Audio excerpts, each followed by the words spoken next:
प्रश्नावली 1.2 का प्रश्न क्रमांक 2 हल करेंगे।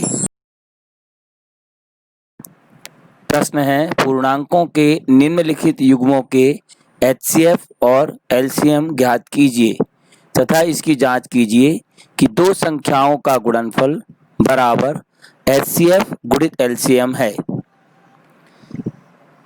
पहला सवाल है 26 और 91 और दूसरे प्रश्न में संख्याएं दी गई हैं 510 और 92। आइए इन्हें हल करें। सबसे पहले हम एचसीएफ और एलसीएम की परिभाषाओं से परिचित हो जाएं।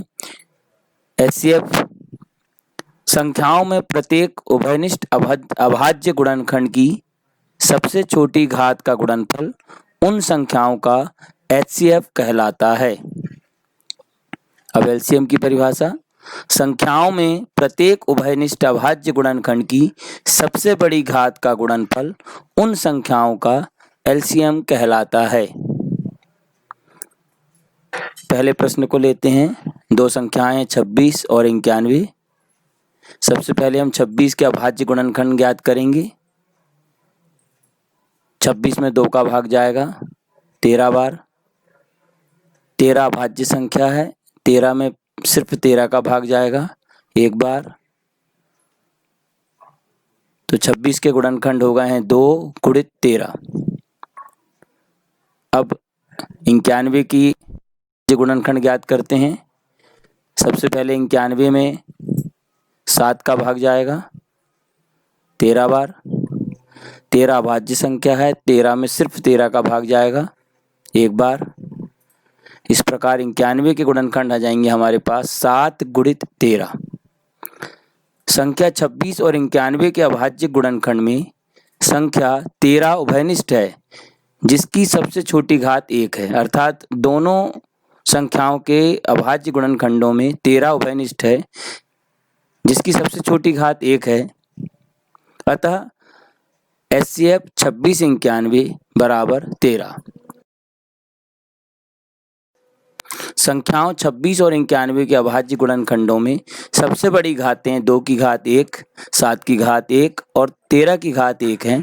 अतः दोनों संख्याओं का एलसीएम होगा, एलसीएम 26 और 91 का बराबर 2 गुणित 7 गुणित 13 बराबर 182। अब हम जांच करेंगे, संख्याओं का गुणनफल ज्ञात करेंगे। सबसे पहले 26 गुणित 91 बराबर 2366। इसे हम समीकरण 1 नाम दे देंगे।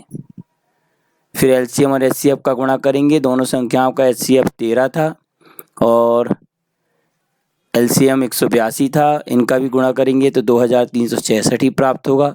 इसे समीकरण 2 नाम देंगे। समीकरण 1 और 2 से सिद्ध होता है कि संख्याओं का गुणनफल बराबर एलसीएम गुणित एचसीएफ। प्रश्न नंबर 2 है 510 और 92 हैं दोनों अंक। 510 के अभाज्य गुणनखंड ज्ञात करेंगे हम। सबसे पहले 510 में 2 का भाग जाएगा 255 बार। फिर 255 में 3 का भाग जाएगा 85 बार। फिर 85 में अब 5 का भाग जाएगा 17 बार। 17 अभाज्य संख्या इसलिए 17 का ही भाग जाएगा 1 बार। अब हम 92 के अभाज्य गुणनखंड करेंगे। 92 में सबसे पहले 2 का भाग जाएगा 46 बार। 2 में 46 में पुनः 2 का भाग जाएगा 23 बार। 23 स्वयं एक अभाज्य संख्या है इसलिए 23 में सिर्फ 23 का भाग जाएगा।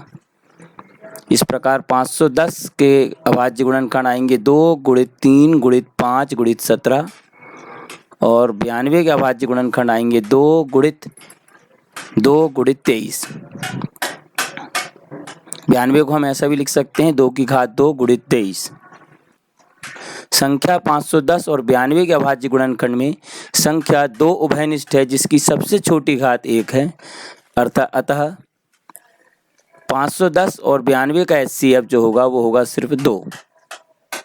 संख्याओं 510 और 92 के अभाज्य गुणनखंडों में सबसे बड़ी घातें 2 की घात 2, 3 की घात 1, 5 की घात 1, 17 की घात 1 और 23 की घात 1 हैं। अतः इन दोनों संख्याओं का एलसीएम होगा 2 की घात 2 गुणित 3 गुणित 5 गुणित 17 गुणित 23 बराबर 23,460।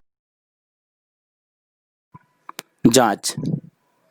संख्याओं का गुणनफल निकालेंगे हम। सबसे पहले दोनों संख्याओं का गुणा करेंगे 510 और 92 का, तो हमारे पास आएगा 46,920। समीकरण 1 नाम देंगे इसे।